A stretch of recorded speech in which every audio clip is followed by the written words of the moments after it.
Huh? That's why I'm only going to have a few disciples. Huh?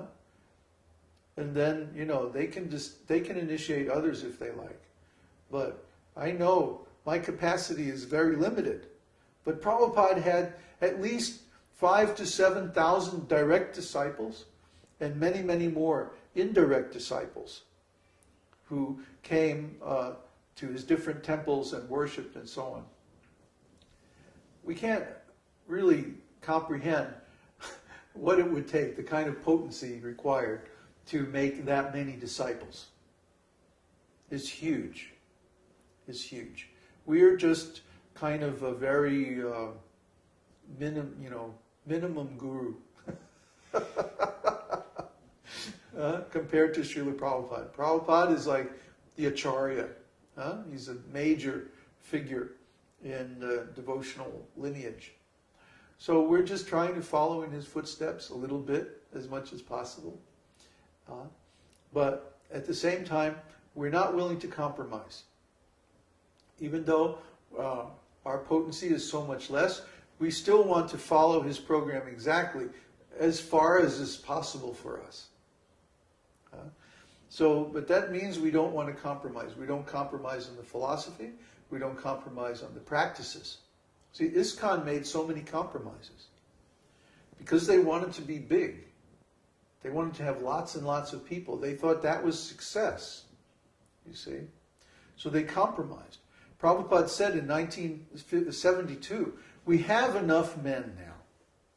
We don't need to recruit any more men.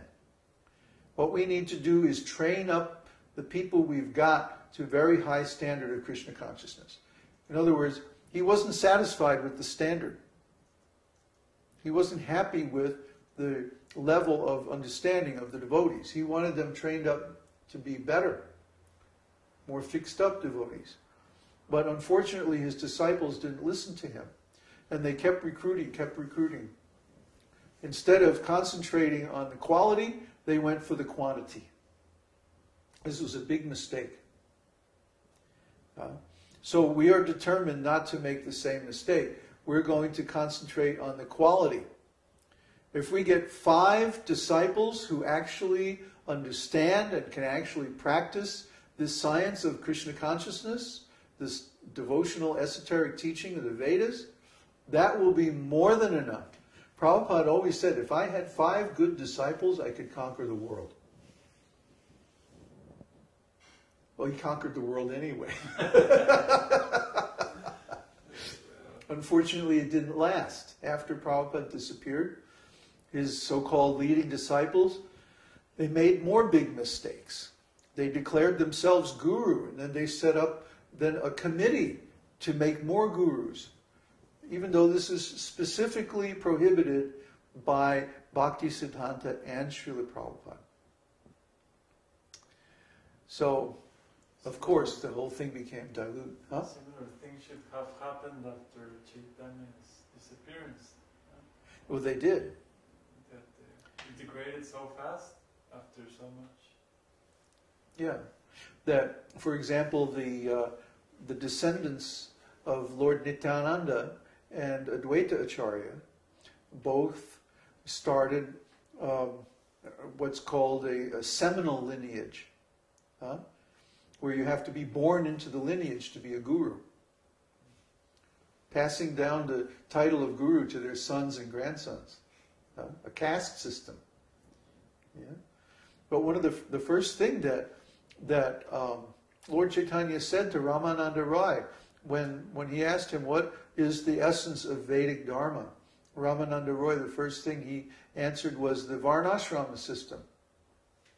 Lord Caitanya said, no, I don't accept that. That's just external. And even that he was talking about the real Varnashram system, which is based on quality, not birth.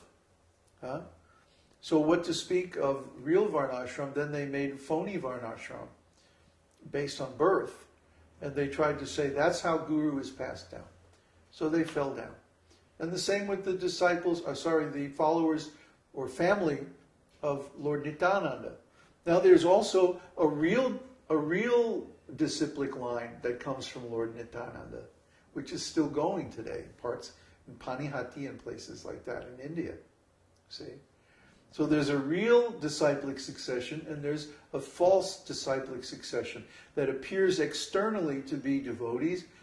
They wear the same clothes and they chant on beads, the same mantras, the same philosophy, everything, except for one little detail. The way in which they pick their gurus is wrong. And because of that, the whole thing is nullified. It becomes a religion instead of the transcendental, esoteric school.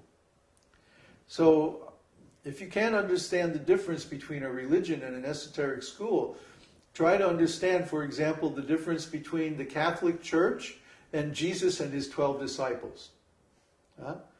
Jesus and his 12 disciples are an esoteric school. The Catholic Church is an institution, it's an organization, it's a religion. It's far beneath the level of an esoteric school. A religion is the exoteric circle. The disciples are the mesoteric circle, and the master is the esoteric circle. As soon as you have any organization which is not connected with an actual self-realized master and run according to his direction and principles, that's no longer an esoteric school. It's now just a religion. It's an exoteric school. It's become separated. There's no connection anymore. Although they claim that there's a connection, the connection is indirect. It's through some material formality. Like, oh, we're grandsons and great-grandsons of Advaita Acharya or Nityananda Prabhu. That's what they say in India. But they're not giving the same process, because our process is a person's level of spiritual advancement is what determines whether or not they can be guru. Not any material thing like being somebody's relative. That's material. Yeah, bodily conception of life. So they haven't understood even the first chapter, second chapter of Bhagavad Gita.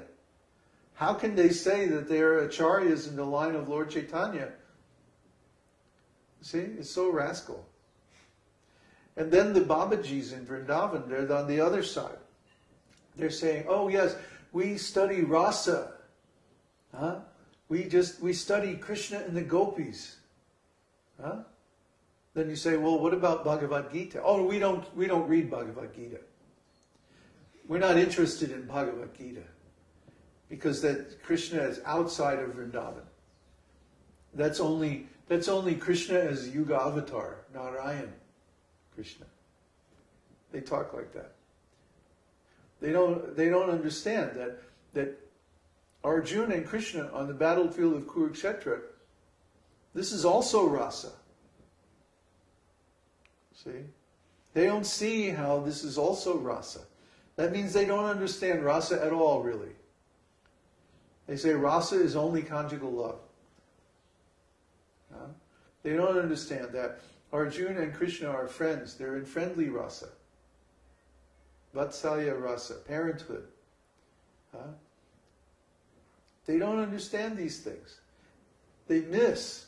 And they say that rasa is only conjugal love. It's only gopis. No. No. What about Krishna's father and mother in parenthood? What about Krishna's servants? The Yadu dynasty, they were all Krishna's servants. Even his father and his father or grandfather Ugrasen said, I'm Krishna's servant. Even though Krishna would, when he saw him, he would touch his feet. He was my grandfather. But he considered himself Krishna's servant. Even Bhishma, the great warrior, the grandsire of all the Kurus, he considered himself Krishna's servant. So this is rasa. And the whole battle of Kurukshetra and all of this is all rasa. But you have to see it like that. You have to understand what is rasa, what is transcendental emotion. Then, if you see it like that, then you can understand the mood of the Lord and the interactions between him and his devotees. But you have to see like that. You have to penetrate to that level of understanding of the scriptures. Then you can understand. Otherwise you'll be cheated. Some rascal will come with, Shri, Srimad, so-and-so, Ananda, Babaji, Maharaj, big long title. And, he'll be very, fixed up and carry the big danda and all the pink skirts and the whole thing. And you'll say, oh, he's a very nice devotee. Yes, guru, yes. No. Because they're not teaching the same rasa tattva as given by Lord Caitanya and his direct disciples, Rupa and Sanatana Goswami.